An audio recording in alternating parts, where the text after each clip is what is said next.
জীব নিত্য কৃষ্ণ দাস।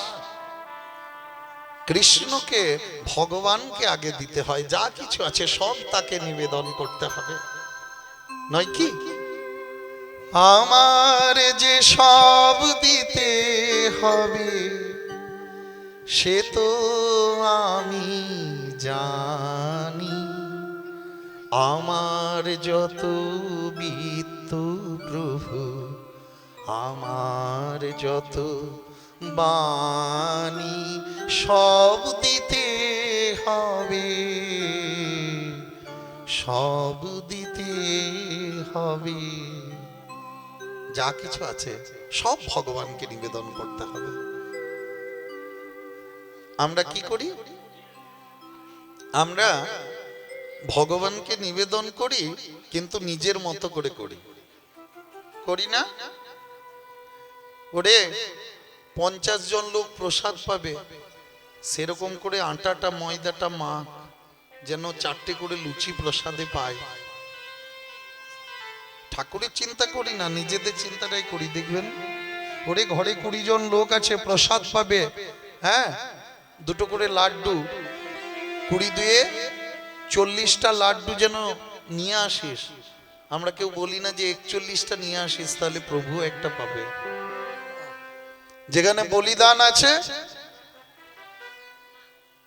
সেখানে কি বলে, ওরে 200 জন লোক আছে, দেখবি পাঁঠাটা যেন 40 কেজি হয়, তাছাড়া সবার কুলাবে না। ভগবানকে আমরা কি দিই? জোড়া পাঁঠা দিই, মানসিক করি, মনস্কামনা পূর্ণর জন্য। মানে একটা পশুকে মারবো, পশুটা যন্ত্রণায় ছটফট করবে, আর আপনার মনের ইচ্ছা পূর্ণ হবে। বাহ! কোনদিন হয়? ভগবান কি মা কালী কি বলেছে যে আমাকে পাঁঠা দাও? একটা পশু রক্ত ঝরবে, মরবে, আর আপনার মনোবাসনা ঠাকুর পূর্ণ করবেন কি করে ভাবলেন? ঠাকুরকে যদি দেবেন, মনস্কামনা যদি কিছু আছে, তা জোড়া পাঁঠা নয়, জোড়া চোখ দেন না, নিজের হাত দুটো দেন, যে ঠাকুর আমার এই মনোবাসনা পূর্ণ হলে তোমাকে আমার হাত দুটো দিয়ে দেবো। তা নয়, জোড়া পাঁঠা দেব। কেন? সেটা আবার পরে চব্য চস্য করে। হ্যাঁ, আর ভগবান ভক্তের কাছে কিচ্ছু চায় না মা। ভগবান ভক্তের কাছে কিচ্ছু খায় না। ভগবান যদি ভক্তের কাছে কিছু চায় বা কিছু খায়, সেটা হলো ভক্তের চোখের জল খায়। ভগবান দেখে যে সেই ভক্তের হৃদয়ে কতটা প্রেম আছে, কতটা আরতি আছে, কতটা অনুরাগ আছে। তারে ডাকার মতো ডাকতে যদি পারি, আসবে নে তোর এমন সাধ্য নেই। ডাকার মতো তাকে ডাকতে হবে। তা ভগবান কোনো কিছু খায় না, তাহলে তাকে নিবেদন করেই গ্রহণ করব। নতুন বস্ত্র অঙ্গে দেবো, একটু প্রভুর অঙ্গে ঠেকিয়ে নিজের অঙ্গে দেবো। কিছু সেবা করব, একটু প্রভুকে নিবেদন করে মনে মনে তারপর সেবা করব। কেন? যাবৎ নিবেদনম তাবৎ প্রাপ্তি, যত্র নিবেদনম তত্র প্রাপ্তি। যখনই নিবেদন করা হয় তখনই তিনি পেয়ে থাকেন, তাকে আর আলাদা করে দেওয়ার প্রয়োজন পড়ে না। আমার চোখের চেয়ে দেখা, আমার কানের শোনা, আমার হাতের নিপুণ সেবা, আমার আনাগোনা, সব দিতে হবে, সব দিতে হবে। আমার যে সব দিতে হবে সে তো আমি জানি, আমার যত বিত্ত প্রভু, আমার যত বাণী, সব দিতে হবে, সব দিতে হবে। চোখে যা দেখছি, কানে যা শুনছি, যা কিছু ব্যবহার করছি, সব তাকে। আমাদের জন্ম কে দিচ্ছে? নিজে কেউ নিজের জন্ম দিই না, অন্য কেউ দেয়। আমাদের নাম কে দিচ্ছে? নিজে কেউ নিজের নাম রাখি না, অন্য কেউই রাখে। আমাদেরকে লেখাপড়া শেখাচ্ছে কে? অন্য কেউ।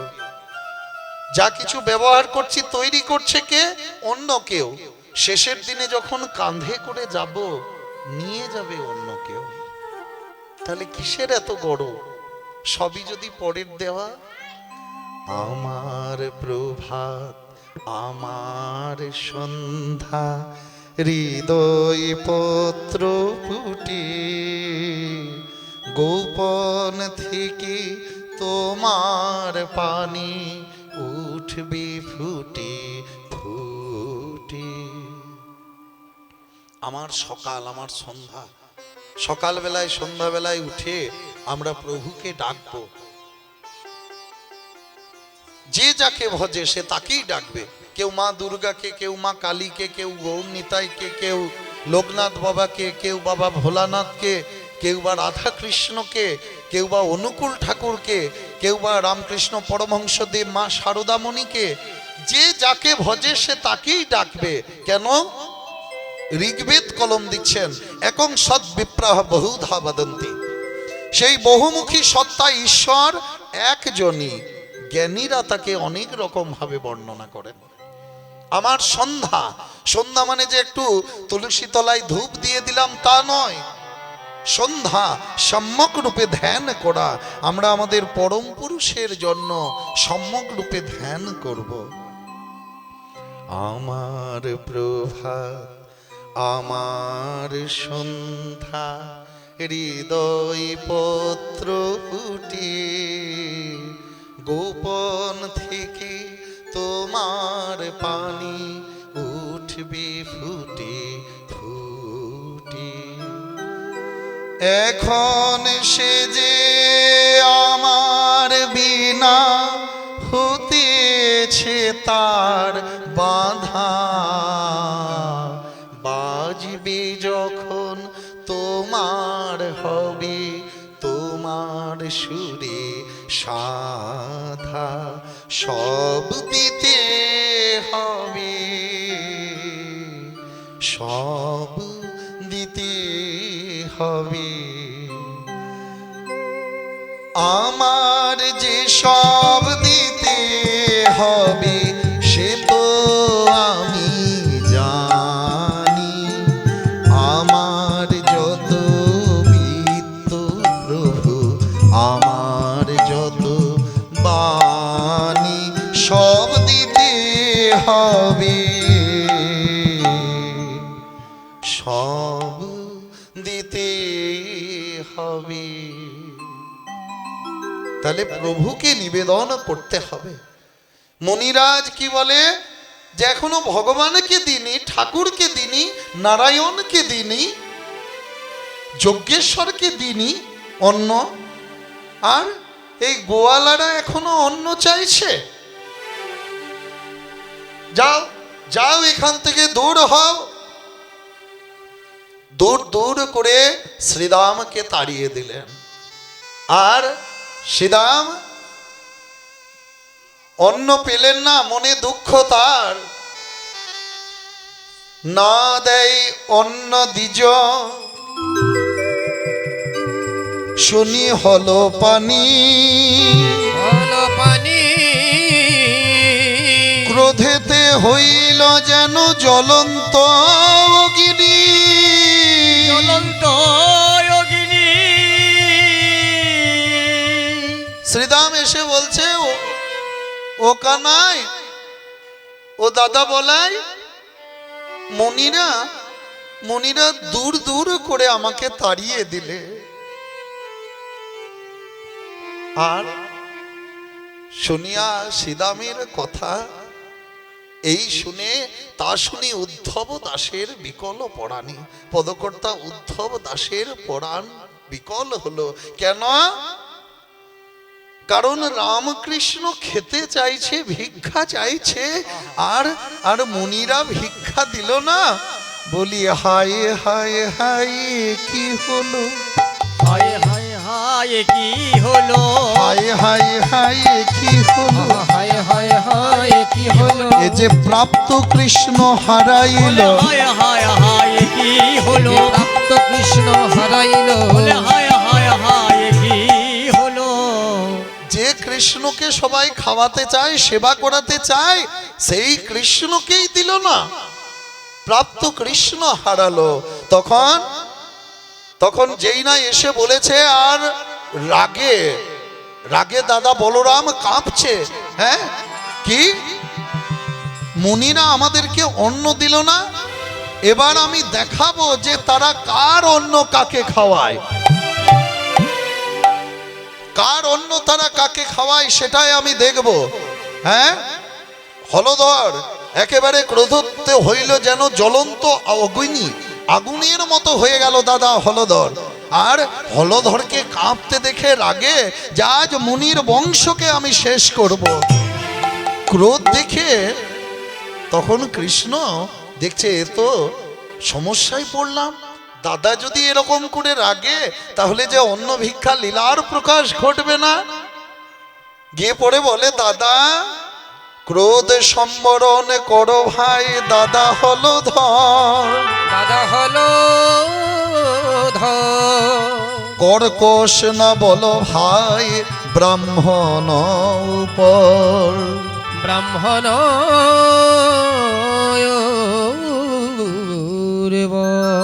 পৃথিবীর মধ্যে শ্রেষ্ঠ ব্রাহ্মণ প্রধান, তাহাতে চিনিতে পারে আছে কোন জন, আছে কোন জন। দাদা চুপ করো, চুপ করো দাদা, দাদা ধৈর্য ধরো, চুপ করো। ব্রাহ্মণকে কটু বাক্য বলো না, ব্রাহ্মণের অভিশাপটা ভালো নয়। কেন? ভগবানের মুখেতে দ্বিজের সৃষ্টি, ভগবানের মুখ থেকে হলো স্বয়ং ব্রাহ্মণের সৃষ্টি। কইলেন সৃষ্টিধর, স্বয়ং ব্রহ্মা সৃষ্টিধর, তিনি কি করলেন? তার মুখ থেকে ব্রাহ্মণকে সৃষ্টি করলেন।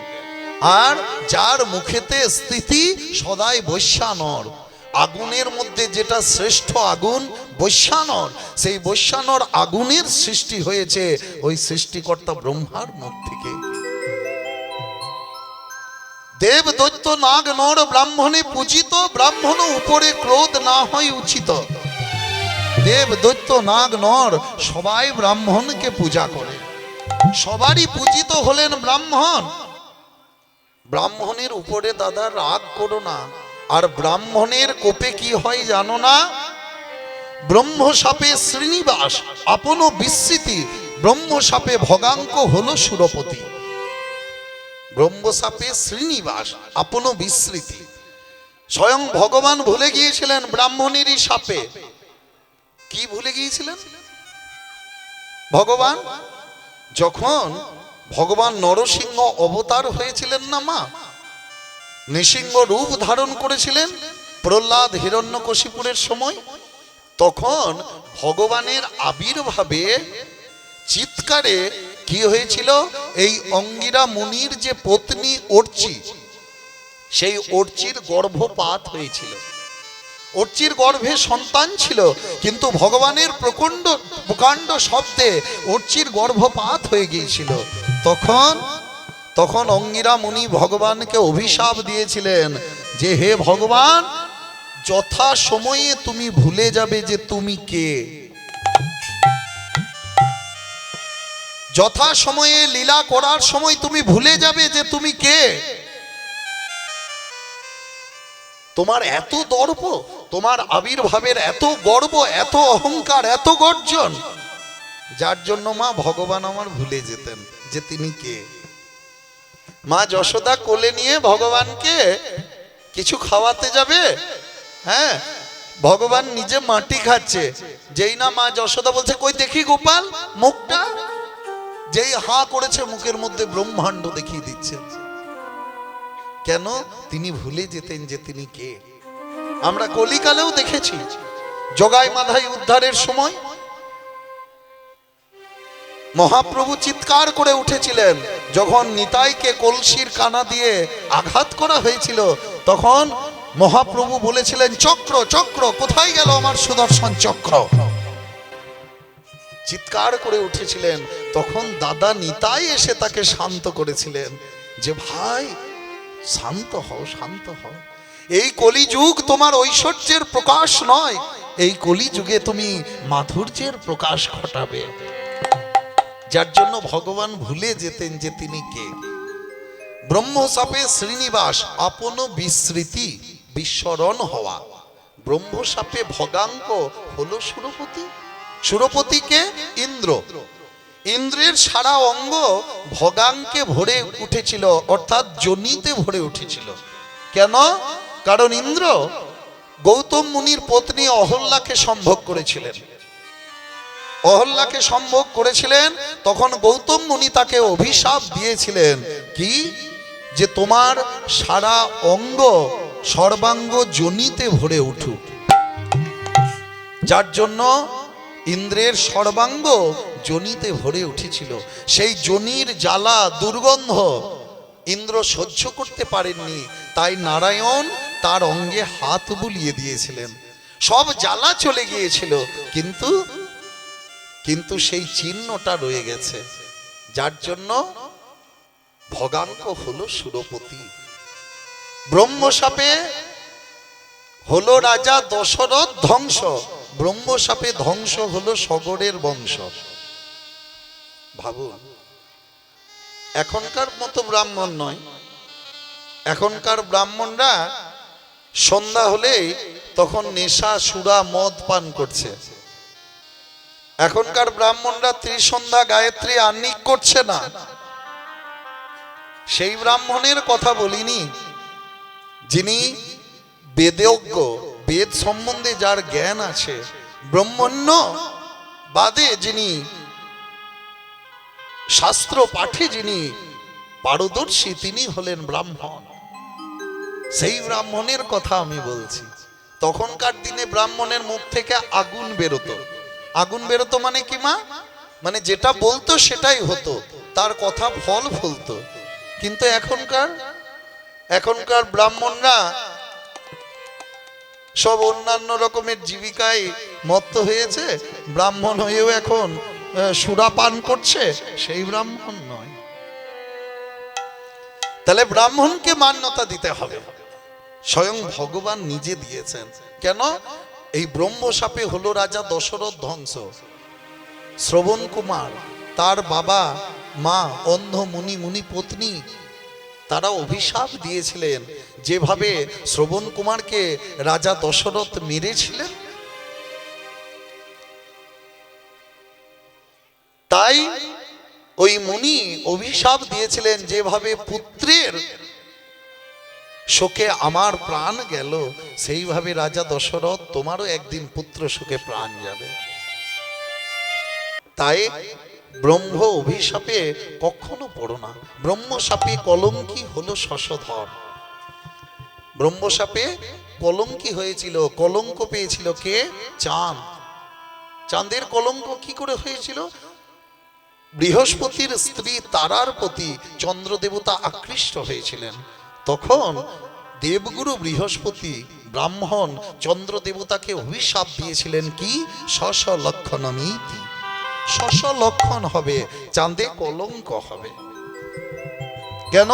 তুমি গুরু পত্নীকে হরণ করতে চেয়েছো, সম্ভোগ করতে চেয়েছো, যার জন্য চাঁদে কলঙ্ক আছে। তা ব্রাহ্মণের অভিশাপ ভালো নয়। দাদা চুপ করো। আর আমরাও অন্ন ভিক্ষা করছি। অন্ন ভিক্ষা করতে গেলে বিনয়ী হতে হয় দাদা।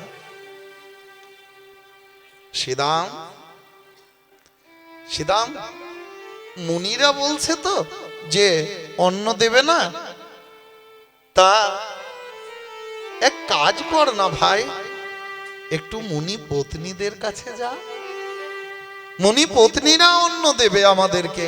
যা একটু বিনয় করে বলবি যে মাগো মাগো, আমাদের রামকৃষ্ণ ক্ষুধায় কাতর হয়েছে মা, আমাদেরকে অন্ন দাও। নিতাই গৌর হরি বল। হায় গৌর হরি হরি বল, হরি বল, হরি বল। জগতের যিনি রাজা, তিনি পদে পদে ভিক্ষা করছেন, ভিক্ষা চাইছেন, জগৎকে শিক্ষা দিচ্ছেন যে অহংকারে মত্ত হয়ে কিছু হয় না। যেখানে হরিনাম হয়, কীর্তন হয়, কি বলে, ওরে দু চার ঘর হলে, দু চার বাড়ি হলেও ভিক্ষা করিস। কেন? ভিক্ষা হলে গরব নাশ হয়, অহংকার চূর্ণ হয়, আর ভিক্ষা করলে একটা বিনয়ী ভাব আসে, হাত পাতলে একটু বিনয়ী ভাব আসে।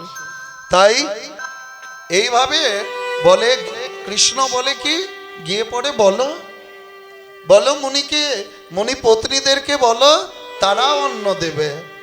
তাই যেই না মুনি পত্নীরা শুনেছে যে রামকৃষ্ণ তাদের কাছে অন্ন চাইছে, অমনি সকলে মিলে রামকৃষ্ণের জন্য নিজেদের অন্ন ব্যঞ্জন সব সাজিয়ে তারা চলে যাচ্ছে কোথায়? বনে, যেখানে রাম কানাই দোনো ভাই সব সখাগণ সাথে আছে। শুনি কৃষ্ণ পর সঙ্গ, প্রেমে পরিপূর্ণ অঙ্গ। শুনে কৃষ্ণ পর সঙ্গ, প্রেমে পড়ে পূর্ণ অঙ্গ। ধরে ধরে থালি সাজাইয়া, ধরে ধরে ঢালে সাজাইয়া, ধরে ধরে ঢালে সাজাইয়া, ধরে ধরে ঢালে সাজাইয়া। দিব্য অন্ন ভরি ভরি চলিলা সব সারি সারি। দিব্য অন্ন ভরে ভরে চলিলা যে সারি সারি। দিব্য অন্ন ভরে ভরে চলিলা যে সারি সারি। কুল ভয় লজ্জা ত্যাগিয়া, কুলে ভয় লজ্জা ত্যাগিয়া, কুলে ভয় লজ্জা ত্যাগিয়া, কুলে ভয় লজ্জা ত্যাগিয়া। সবাই তাদের অন্ন ব্যঞ্জন সব কিছুকে নিয়ে সারি সারি চলে যাচ্ছে, কুল ভয় লজ্জা ত্যাগ করে প্রাণ গোবিন্দের কাছে। গোবিন্দের কাছে গিয়ে উপস্থিত হয়েছে ভগবানের সে কি রূপ, নিরখিয়া শ্যাম রূপ, কে কোটি কন্দর্প ভূপ। নিরখিয়া শ্যাম রূপ, কি কোটি কন্দর্প ভূপ। নিরখিয়া শ্যাম রূপ, কি কোটি কন্দর্প ভূপ। নিরুপময় আমি আনিছনি, আহায় খেলনি মরে ময়া খানে, অখিলয় মির রস খানে, অখিলয় মির রস খানে।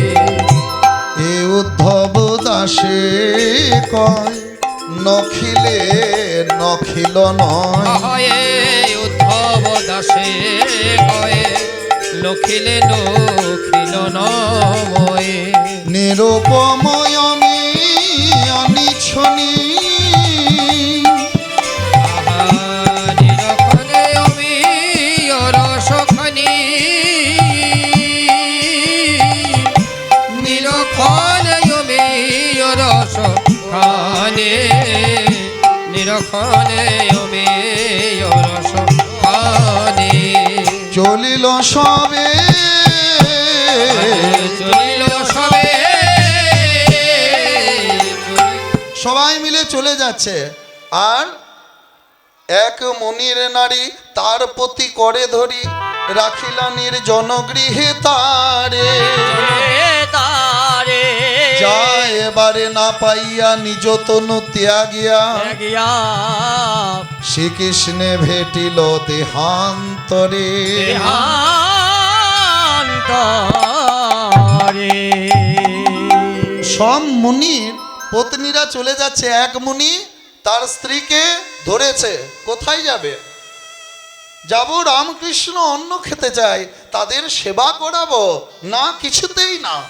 তাকে ঘরের দরজা বন্ধ করে ভিতরে রেখে দিয়েছে, ঘরের ভিতরে। আর সেই রমণী, সেই মুনিপত্নী হা কৃষ্ণ তোমার হলাম বলে, হা গোবিন্দ তোমার হলাম বলে নিজের দেহটাকে ত্যাগ করে সেই মনটা তার উড়ে চলে গেল কোথায়? প্রাণ গোবিন্দের কাছে। নিতাই গৌর হরি হরি। তার দেহ খাঁচা পড়ে রইল, কিন্তু মন মিন, মন পাখি তার উড়ে চলে গেল। উড়ে গিয়ে ভগবান কৃষ্ণের কাছে পৌঁছালো। সকলে মিলে প্রাণ গোবিন্দের সেই রূপখানি দেখছে, আর রূপ দেখে তাকে সকলে মিলে ভোজন করাচ্ছে।